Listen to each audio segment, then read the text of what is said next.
You don't have to lift a finger. Life is already handling them. And when karma arrives, it doesn't knock, it breaks the door. You stayed silent. You didn't fight back. You walked away with dignity, not because you were weak, but because you were done wasting energy on people who already showed you who they truly are. And yet, you wonder, why do the people who hurt me still seem to win? Why does life feel so unfair? Where is the justice? Here's the answer the Stoics would give. Justice always comes, but not always in the way you expect. Because karma isn't about fireworks. It's not about public shame. It's about consequence. Showing up when the mask slips, when the applause fades, and when the weight of their own actions finally crushes them from within. In this video, you'll learn to stop chasing justice and start embodying it. Not by getting even, but by getting stronger, sharper, quieter, and completely untouchable. Let's begin. They wronged you. They lied. They betrayed. They manipulated. And then they moved on, as if you didn't matter, as if your pain was just collateral damage in their little game. You stood there, holding the weight of the damage while they smiled like nothing happened. And in that moment, a part of you wanted justice. You wanted them to feel what you felt. You wanted karma to crash through their world like a storm, fast, loud, undeniable. But here's what most people don't realize. Karma doesn't run on your schedule, and it doesn't need your supervision. The Stoics taught this clearly. You have power over your mind, not outside events. Realize this, and you will find strength. Marcus Aurelius' karma is not your business. Healing is. Letting go is. Because the longer you stare into the rearview mirror, the slower your future arrives. The longer you check for their downfall, the more you delay your own rise. You think you need to see them suffer in order to feel whole again. But that's the trap. The truth is this: they're already paying you, just don't see it yet. When someone lives with a corrupted soul, their punishment isn't just what happens to them, it's what grows inside them. They lose trust without knowing it. They attract chaos without understanding why. They sabotage themselves because their foundation is built on lies. The seeds they planted: betrayal, dishonesty, manipulation. They don't vanish. They grow, slowly, quietly, and one day they bloom into loneliness, isolation, and regret. That's not your job to deliver. That's life's job. And life never forgets. But here's the part no one wants to hear. You can't heal and hate at the same time. You can't move forward while still feeding energy to someone who hurt you.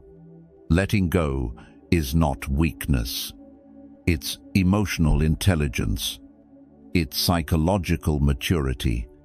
It's spiritual discipline. Because when you refuse to let your mind become a battlefield, you win the real war, the one inside. You don't need to make announcements. You don't need to explain yourself. You don't need them to admit what they did. You just need to stop carrying them in your mind. Walk away with silence, not bitterness. Let that be the final statement. They will feel it eventually. Because silence is not the absence of power, it is power. Think of this: a Stoic doesn't chase punishment for those who wronged him. He simply lives in alignment and lets the laws of nature take care of the rest. You don't have to unmask them. Time will. You don't have to fight them. Their own choices will. You don't even have to forgive them if you're not ready, but you do have to release yourself from the emotional prison they built around you. Letting go doesn't mean you approve of what they did. It means you've decided your peace matters more than their karma, because in the end, they were never the real threat. The real threat was what they almost turned you into: bitter, small, reactive, and angry. But you stopped the cycle. You chose discipline over revenge, growth over grudges, purpose over pettiness. And that choice right there is what makes you untouchable. Let them go. Let karma work. And while life takes care of their consequences, you rise. When you've been hurt, it's natural to imagine revenge, to fantasize about the moment they realize they messed with the wrong person, to want them to suffer, to lose, to beg. But here's the truth. Most people avoid revenge doesn't bring peace. It brings dependence, because if your healing depends on their suffering, then you're still not free. You're still orbiting around them, still reacting to them, still letting their actions decide your state of mind. That is not strength. That is emotional slavery. The Stoics didn't waste energy plotting revenge. They believed in something far more powerful: self-mastery. The best revenge is not to be like your enemy. Marcus Aurelius. Read that again, because it's not just a quote, it's a shift in mindset. When someone wrongs you, you stand at a crossroads. You either become like them, or you become better than them. And that choice defines your entire future. You see, revenge is seductive because it gives the illusion of power, but real power doesn't show up through emotional outbursts. It shows up through restraint. Self-restraint isn't weakness. It's the discipline to act from purpose, not impulse. It's emotional intelligence in its purest form. Anyone can lose their temper. Anyone can scream, expose, humiliate. But it takes great strength to say nothing, to walk away, to build a life so elevated, so fulfilled that their existence becomes irrelevant. That's not just discipline. That's psychological dominance. And that's what they fear the most. Your enemy don't fear your retaliation.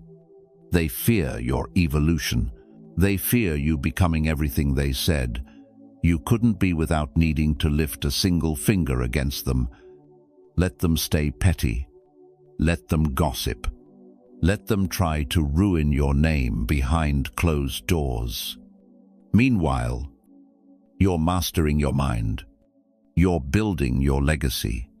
You're becoming sharper, calmer, more focused, not for them, but in spite of them.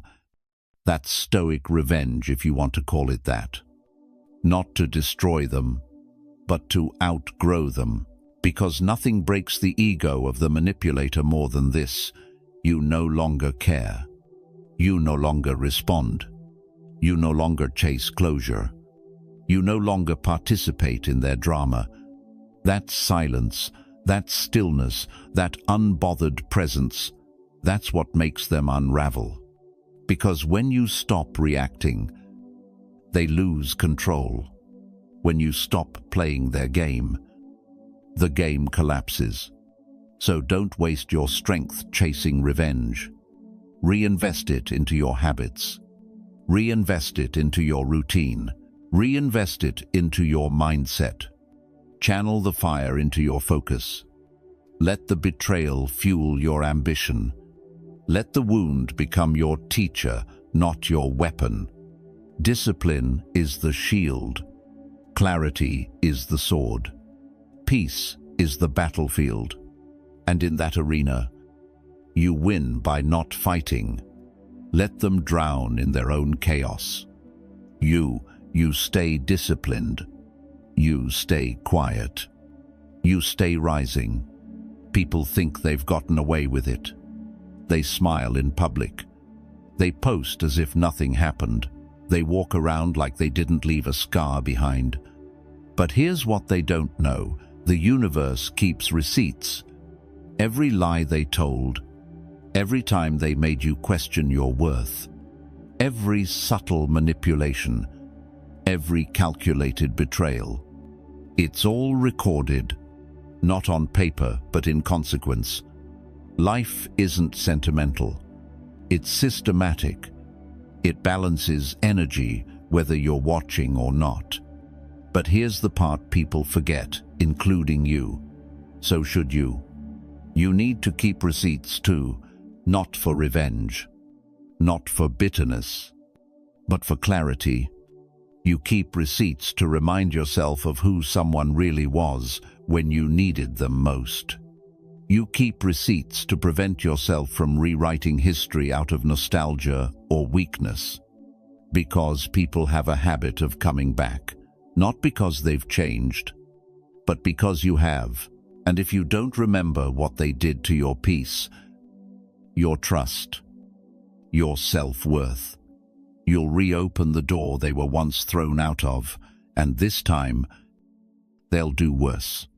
Let's be clear, this isn't about keeping score. It's about maintaining psychological boundaries. You're not holding a grudge. You're holding yourself to a higher standard. You're choosing not to step back into a version of you that tolerated disrespect, silence, or manipulation in the name of love, family, or loyalty. Emotional intelligence is knowing who deserves your energy and who only drains it. And to make that call clearly, you must remember how they made you feel when no one was watching. The Stoics would never say forget and forgive blindly. No, they believed in observation over emotion, discernment over drama, clarity over chaos. When someone shows you who they are, believe them the first time. Maya Angelou, Stoicism in spirit, if not in name. See, the universe always tracks behavior. It doesn't care about excuses, intentions, or social masks. It responds to energy, and it returns it multiplied. If they stole peace, theirs will eventually vanish. If they caused confusion, it will revisit them. If they used manipulation as currency, life will pay them back in full with interest. But that's not your role. You're not the enforcer. You're the witness, the one who rose from it, the one who rebuilt in silence, the one who didn't need an audience to transform. That's why keeping mental receipts is not about them. It's about you. So that the next time you feel lonely and think of calling them again, you remember the night they disappeared when you needed support. You remember how their silence made your doubt louder. You remember that peace didn't return until they were gone. Don't romanticize those who hurt you. Don't spiritualize toxicity as a lesson. Some people weren't your teachers. They were warnings. You've grown stronger, quieter, sharper. Don't regress. Keeping receipts means you no longer make emotional decisions from a place of emptiness. You choose alignment over attachment, standards over sympathy, self-worth over second chances. Because one thing is certain, life won't forget what they did, and neither should you. They will reap what they sowed. And you will rise on the soil they tried to bury you, but only if you stop pretending they were ever the light. No. You don't hate them. You're not obsessed with karma. You're just remembering the truth. So you don't walk back into a house that once burned you down. Let the universe keep score. You just keep walking forward with your head high, your heart clean, and your standards unshakable. One of the hardest truths to accept is this: you may never get closure from the people who hurt you the most. No apology, no explanation, no confession, just silence. And in that silence, your mind spins. You replay the conversations. You overanalyze the moment everything fell apart. You wonder what you did wrong, what you missed, what they're thinking now. You wait for a message that never comes. You check the door, hoping they'll walk through it with truth on their lips, but they don't. Why? Because some people don't avoid closure by accident. They avoid it on purpose.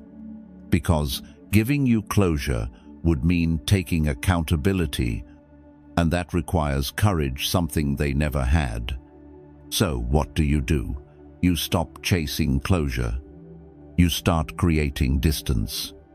Not just physical distance, but mental, emotional, spiritual distance. You draw a line not to punish them, but to protect yourself. You don't need their words to heal. You don't need their remorse to move on. You don't need their clarity to find your peace. That's emotional intelligence. That's psychological maturity. That's the Stoic way. Don't hope that events will turn out the way you want. Welcome events in whichever way they happen. This is the path to peace. Epictetus. You see, chasing closure is often just a disguised attempt to stay attached, to keep the connection alive even if it's poisoned, to give them one more chance to explain, justify, redeem. But why? Because part of you still wants them to be someone they never were. Part of you still believes that if they could just say the right words, the pain would vanish. But it won't. Because closure doesn't come from them. It comes from you. You get closure the moment you realize you deserve peace more than you deserve answers. The answers won't change what they did. They won't erase the betrayal. They won't restore the version of you that existed before the pain. And more importantly, you don't need them anymore. The version of you who needed closure, that version was still attached, still dependent, still hoping. But this version, the one who's learned, the one who's seen the patterns, the one who's still standing, this version doesn't wait for a clean ending. This version closes the chapter by turning the page with or without permission. Distance is your healing ground. It's where clarity lives. It's where you get to breathe without walking on emotional eggshells. It's where you stop reacting and start observing. You don't respond to their posts. You don't send just checking-in messages. You don't scroll their life looking for signs of guilt. You build your life, one healthy boundary at a time, one grounded decision at a time, one silent victory at a time. And slowly, the pull fades. The questions lose their power. The ache turns into awareness. That's not bitterness. That's growth. That's you finally understanding that not everyone has the capacity to give you what you deserve. And that's okay. You're no longer in the business of pulling explanations out of emotionally bankrupt people. Closure isn't about getting a final conversation. It's about ending the internal conversation that keeps looping in your head. You can rewrite the story without their voice. You can redefine the ending, without their participation. You can reclaim your peace without their permission. That's inner power. That's spiritual discipline. That's Stoic clarity. So no, you don't need a full circle. You just need a clean break. You need to close the door, lock it, and walk away. Not in rage, but in calm, confident silence. Because the truth is, if they were capable of giving you peace, they never would have become the reason you lost it. Let them go. Let the questions go. Let the fantasy of closure go. And in its place, build distance that heals, not silence that hopes. You'll find, in time, that what you were really searching for in them was already waiting for you in solitude, clarity, dignity, freedom, and most importantly, the strength to never need closure again. Let's be honest. It wasn't just what they did that hurt. It was who they were supposed to be when they did it. The friend who swore they'd always have your back, the partner who said they'd never leave, the family member who promised unconditional love. Those promises, they broke them. Not with a dramatic betrayal, but with quiet, repeated choices. They chipped away at your trust. They made you feel too much, too sensitive, too demanding just for asking for basic respect. They manipulated your kindness. They turned your loyalty into a leash, and when they finally left or turned cold, they acted like you were the problem. You spent nights wondering what you did wrong. You rewrote texts, replayed conversations, tried harder, apologized for things that weren't even your fault, because deep down, you weren't just afraid of losing them, you were afraid that maybe they were right about you. But let me tell you something, they didn't walk away because you were too much. They walked away because they could no longer control the version of you that was waking up. See, they didn't want a whole you. They wanted a version of you that fit their comfort, the version that stayed quiet, that always gave in, that didn't challenge their disrespect. But when you started asking harder questions, when you stopped shrinking to make them feel big, when you began setting boundaries instead of begging for permission, that's when the shift happened. They called it you changing. But it wasn't change, it was clarity. And clarity is threatening to people who benefit from your confusion. They didn't break you, even though they tried. What they really did was set you free. Because the truth is, if they hadn't lied, you wouldn't have learned discernment. If they hadn't betrayed you, you wouldn't have strengthened your boundaries. If they hadn't left, you wouldn't have realized how much you were carrying that was never yours. You were loyal to dysfunction. You defended disrespect. You excused manipulation because you mistook it for love. But now you see it for what it was. A test, a turning point, a painful initiation into your own power.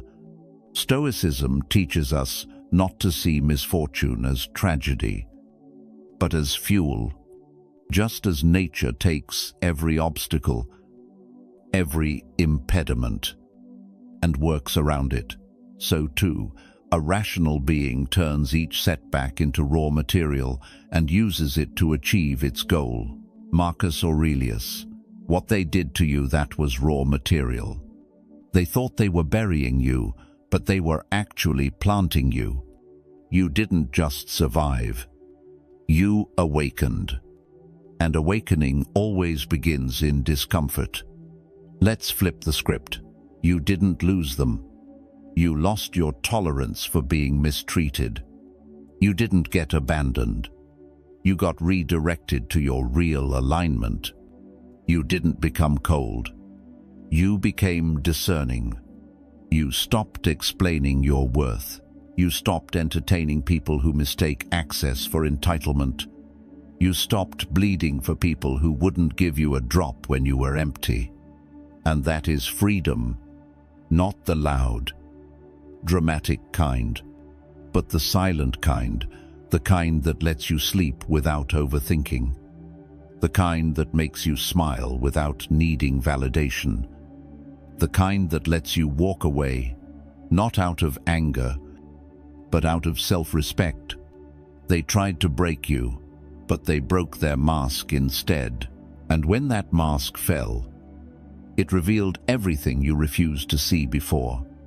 You weren't supposed to stay where you were. That pain, it was a door. That betrayal, a release. And now that you're free, you're dangerous in the best way. Not because you want revenge, but because you'll never shrink again. Never beg again. Never explain your value again. They had a version of you that was willing to give the world for crumbs. That version is gone, and they will never meet the new you, because the new you doesn't look back. That is their real karma.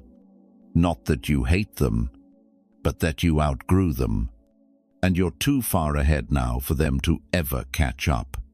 So say thank you not out loud, but in spirit. Not because they deserve gratitude, but because their betrayal forced your rebirth. You didn't just survive them. You were rebuilt by the fire they lit. And that fire, it forged someone who will never be broken the same way again. They want a reaction. They want you emotional. They want to see you angry. Disperate. Spiraling. Because as long as you're reacting, they still matter. And when you go silent, when you stop explaining, when you stop defending yourself, when you just walk away, you become terrifying. Because silence is not weakness. It's not surrender. It's a form of psychological dominance most people never learn to master. You see, the loudest person in the room isn't the strongest. It's the one who can stay calm when the storm is raging because their peace doesn't depend on the noise around them. That's not passivity. That's power. The Stoics understood this deeply. We have 2 ears and 1 mouth so that we can listen twice as much as we speak. Epictetus. But silence isn't just about not talking. It's about knowing when to withhold your energy and why. Because not everyone deserves a response. Not every insult needs a defense. Not every betrayal deserves closure. There's a difference between being quiet out of fear and being quiet out of mastery. One is survival. The other is strength. You want to know what really disturbs people who once had power over you. It's not your revenge. It's your lack of reaction. It's the way you stop replying to their chaos. It's how you let their insults echo into nothingness. It's how you look at them, not with hatred, but with absolute detachment. Because when you no longer need to win the argument, when you no longer crave being understood, when you simply observe and move on, you win in silence. They don't know what you're thinking. They don't know what you'll do next. They don't know if they've hurt you because you've given them no evidence. That mystery, it eats at them. People expect the same drama they dish out. They expect chaos for chaos, fire for fire. But when you go quiet, you confuse their programming. They start looking inward.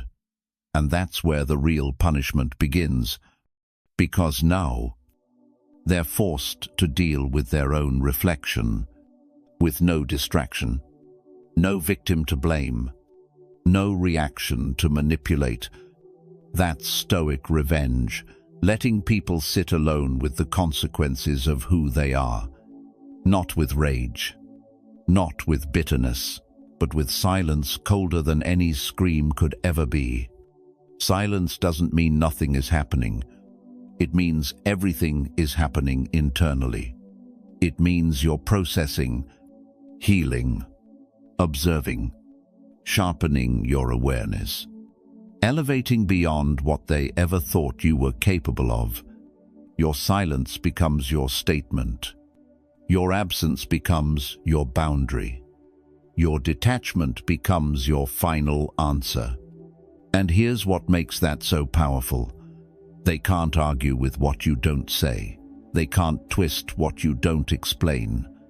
They can't control a version of you they can no longer access. You've outgrown the battlefield. And now you operate from higher ground, because the strongest presence in the room isn't the one that shouts, it's the one that knows and chooses not to respond. That's emotional intelligence. That's spiritual discipline. That's Stoic strategy. So the next time they try to bait you, to trigger you, to drag you back into the chaos, say nothing, breathe, stand tall, walk away. Your silence says everything they're not ready to hear. And the longer you stay quiet, the louder the consequences of their own actions become. Not for you, but for them. They expected you to stay broken, to collapse quietly, to disappear into bitterness. That was their plan, even if they never said it out loud. Because people who try to hurt you aren't just trying to wound you in the moment. They're betting against your future. They don't just want you to suffer. They want to see you stay stuck, to see you repeat the same cycles, to watch you implode, trying to make sense of what they did. But here's the twist they didn't see coming. You healed. Not loudly, not publicly, not for revenge, but for yourself. You turned their betrayal into fuel. You turned confusion into clarity. You turned silence into strategy. And now, you're rising. That is the real karma. Not their pain, not their loss, but your elevation. Because nothing unsettles your enemies more than seeing you thrive in a life they thought they had the power to destroy. The Stoics never believed in wasting time proving people wrong. They believed in proving yourself right through action, through discipline, through transformation. Waste no more time arguing what a good man should be. Be one. Marcus Aurelius. That's your mission now. Become everything they said you couldn't be. Let your daily discipline speak louder than their gossip. Let your self-respect silence their arrogance. Let your peace disturb their chaos. You don't need to post about it. You don't need to throw it in their face. You just need to become undeniable, because when you succeed not just materially, but mentally, emotionally, spiritually, you expose the truth they tried to bury. They never had any real power over you. They controlled your emotions, but only while you gave them the keys. Now, those keys are gone. Now, you lead the narrative. You set the tone. You decide the standard. And your standard is now too high for them to reach. Here's what most people don't realize. Success is not just about wealth or titles. It's about alignment.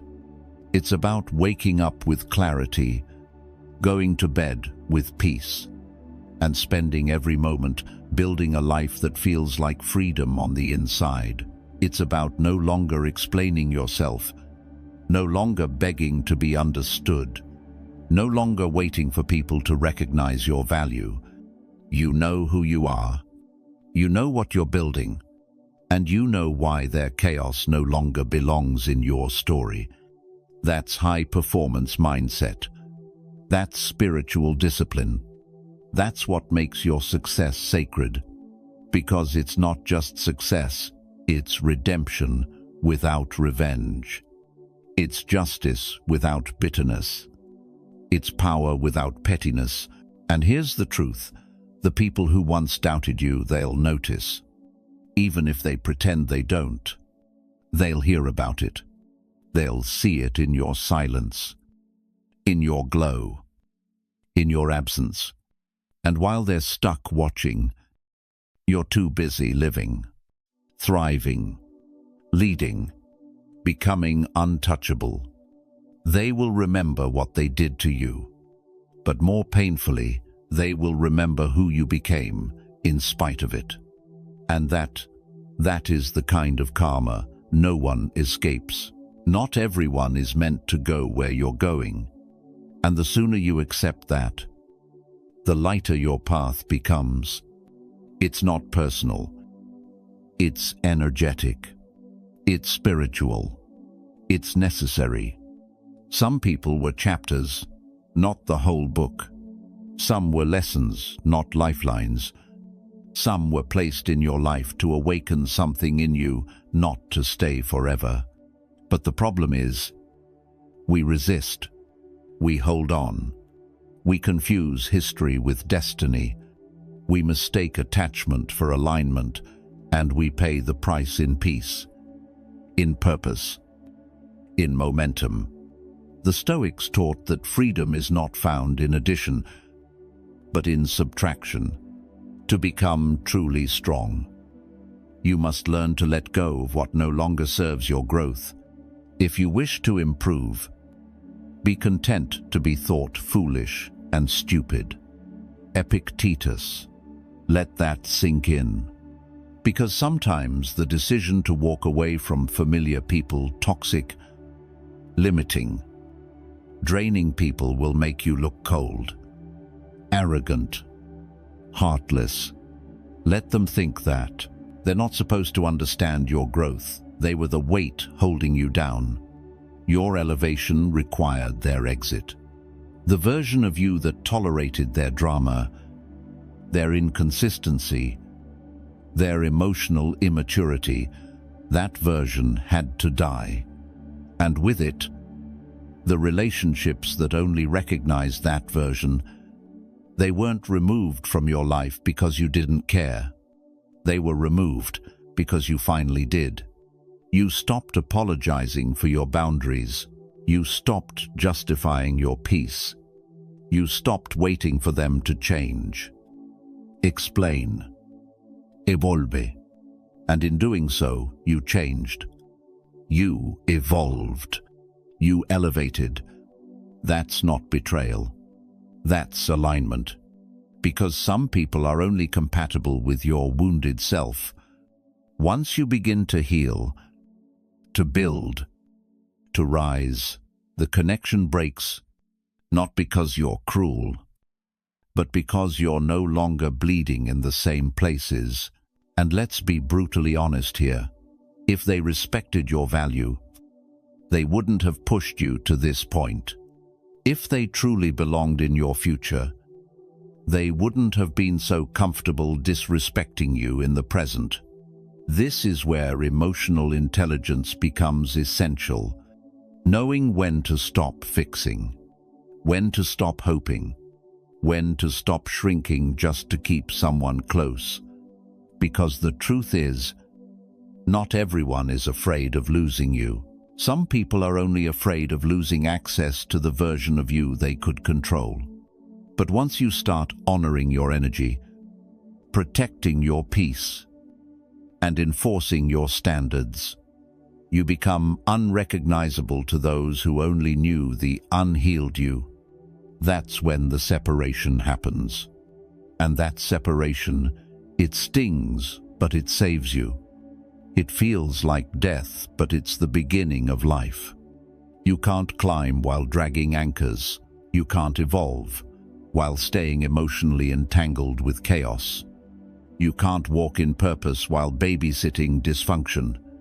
So yes, the separation was painful, but the elevation is worth it. Now you're more focused, more calm, more grounded. You spend less time explaining, more time executing, less time doubting, more time building, less time looking back, more time becoming untouchable. And as you rise, something amazing happens. You begin to meet people who match your energy, not your trauma. People who don't drain you, but refuel you.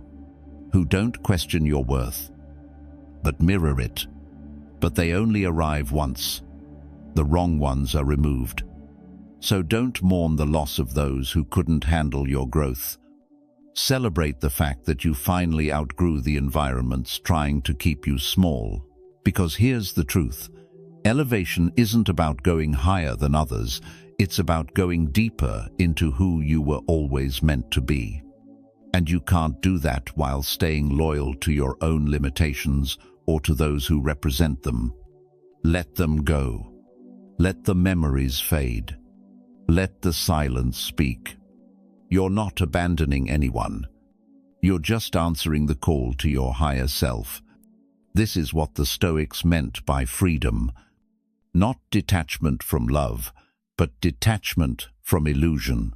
Not isolation, but clarity. Not bitterness, but boundaries.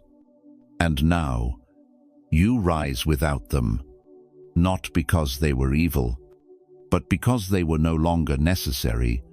You've made it this far. You've endured what tried to break you. You've walked away from the noise, the betrayal, the manipulation. You've outgrown people who once made you question your worth. But there's one last trap, and it's the most dangerous of all: bitterness. Because even when they're gone, even when the pain fades, even when you're thriving, that silent resentment can still poison everything you're trying to build. You smile, but underneath, there's still anger. You succeed, but deep down, you still want them to see it and regret. You move forward, but a part of you keeps looking over your shoulder, wondering if justice has arrived yet. And without realizing it, your future is being filtered through your past. That's not healing. That's carrying emotional baggage in a cleaner bag. Stoicism doesn't just teach detachment from people, it teaches detachment from resentment. No man is free who is not master of himself. Epictetus' freedom is not just physical, it's psychological. You are not truly free if your peace still depends on them suffering. You are not truly healed if your joy still needs their validation. And you are not truly strong if you must remind yourself every day that you were wronged. Bitterness is seductive. It feels like strength. It makes you feel sharp, guarded, untouchable. But it's a trap, because it keeps you emotionally tied to the very people you outgrew. It makes your success about them, your discipline about revenge, your peace about comparison, and slowly, it corrupts your blessings. You stop trusting good things. You sabotage relationships that are healthy because you're still scanning for betrayal. You keep your walls too high for love to reach you. And you mistake control for clarity. But bitterness doesn't protect you. It preserves the wound.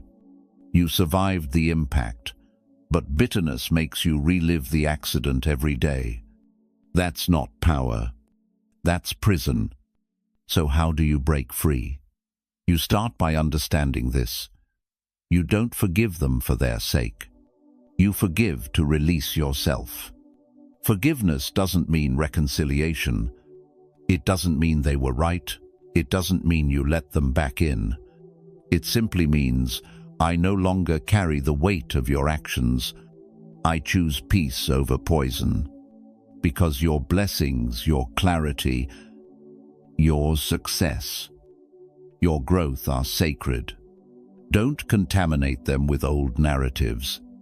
You've come too far to let your past rewrite your future. You've built too much to let emotional ghosts haunt your peace. And make no mistake, if you don't clear the bitterness, life will test you. It'll send new opportunities, new people, new experiences. But if your hands are still clenched with resentment, you'll miss every open door.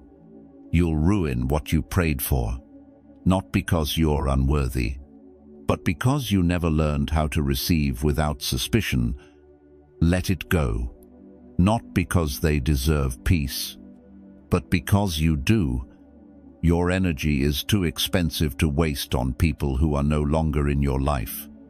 Your heart is too valuable to anchor in pain. Your future is too important to be built on revenge. Bitterness is a thief. It steals your present by making you obsess over a past you can't change. So instead of waiting for them to feel it for yourself. Feel the weight lift when you choose self-mastery over spite. Feel your shoulders drop when you stop carrying what no longer belongs to you. Feel the clarity that comes when your energy finally belongs to your vision, not your memory. Because at some point, you stop asking when will they regret it, and you start asking, what more can I build now that I'm free? That's the question of a Stoic. That's the mindset of someone untouchable. Let go of the bitterness. Keep the wisdom. Protect your peace. And open your hands, because what's coming next requires space, not scars. The most painful truth: they'll regret losing you silently. They won't say it out loud. They'll never message you to admit it. They won't confess to their friends or post about it online. But trust this, they regret losing you. And the weight of that regret, it grows quietly, slowly, like a shadow that never leaves. At first, they didn't notice. You were just another person they thought they could replace. They believed they could upgrade, move on, forget. Because people who live for ego always think value is disposable, until it's gone, until the silence stretches too long, until the energy you used to give support, compassion, loyalty disappears from their life. Until they look around and realize no one else mirrors their soul the way you did. No one else was as patient with their wounds. No one else held space for their chaos while staying calm. No one else loved them despite the damage, not because they earned it. And by the time they realize it, you're already gone. Not just physically, but emotionally, mentally, spiritually. Your presence has become memory. Your warmth a ghost. Your light now shines in places they no longer have access to.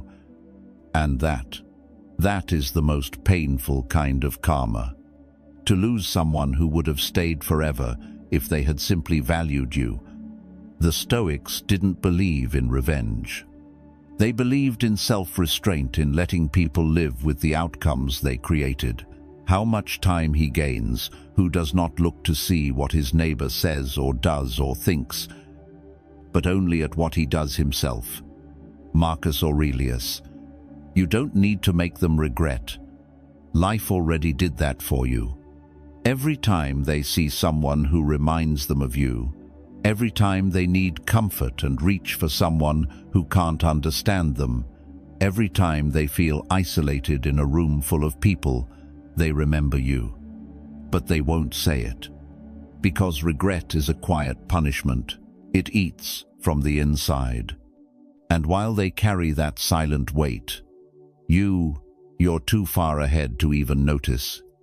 You're not waiting for them to return. You're not hoping for closure. You're not keeping space open just in case. You've evolved. You've grown. You've healed. And that healed version of you, it doesn't even recognize who you used to chase. They'll try to reconnect one day, maybe with a like, a message, a memory. But it'll be too late, because by the time they realize what they lost, you've already become the person they never deserved to witness. This isn't arrogance. This is self-worth. This is spiritual discipline. This is emotional intelligence, choosing not to bleed again for someone who applauded your pain. Their punishment is not what life will do to them. It's watching what life does for you without them. They wanted to be the storm, but you became the mountain. They wanted to watch you fall. Now they have to watch you rise. And not just rise, but rise without needing to be seen. Your happiness won't be performance. Your success won't be for show. It'll be quiet, peaceful, stable. And that is what will haunt them the most, because nothing screams louder than the silence of someone who finally healed. So, let them regret. Let them wonder. Let them scroll in silence. You don't need to speak. You've already said everything by walking away and never looking back. They hurt you. They lied. They left. They acted like you didn't matter. But here you are, still breathing, still rising, still becoming. And now, you finally understand the truth. The Stoics have always known revenge is temporary, but becoming untouchable that lasts forever. You don't need to watch karma catch up to them, because you've already outrun the version of yourself that needed revenge. Their greatest punishment is not your silence. It's your transformation, because they didn't expect you to survive. They never thought you'd evolve. And now, they have to live with the fact that the person they tried to break is no longer within their reach. So don't look back. Don't watch for their regret. Don't wait for justice. You've already become it. Let them whisper. Let them wonder. Let life handle the rest. You keep rising. You keep healing. You keep walking in purpose with quiet confidence, unshakable peace, and unstoppable clarity, because nothing speaks louder than a life rebuilt in silence and lived in full. If this message resonated with you, subscribe to Think Stoic 101 for more clarity, more strength, and more tools to master your inner world, regardless of what life throws at you. And if you're ready to go deeper, check out our next video, The Best Revenge is Success. Win without saying a word. Comment below. What moment made you finally stop chasing closure and start building peace? Your story might be exactly what someone else needs to read today.